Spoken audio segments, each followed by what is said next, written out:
How to add BTCUSD on MT5. So first thing first, let's open the MetaTrader 5 app.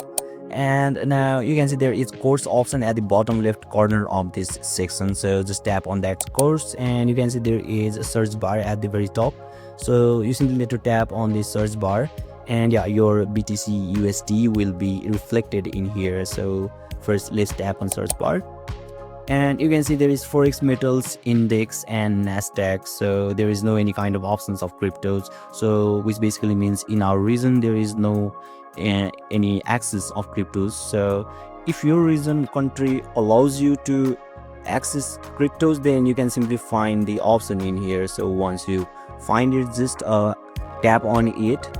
Let me select others for an example. So let me tap on Forex for now, and you can see there is lots of options in here, so you can choose any of them. So let me choose AUD USD.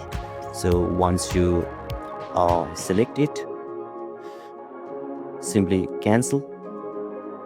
Now you can see there is AUD USD at the bottom. So this is how, and this will be the process to add your BTC USD as well.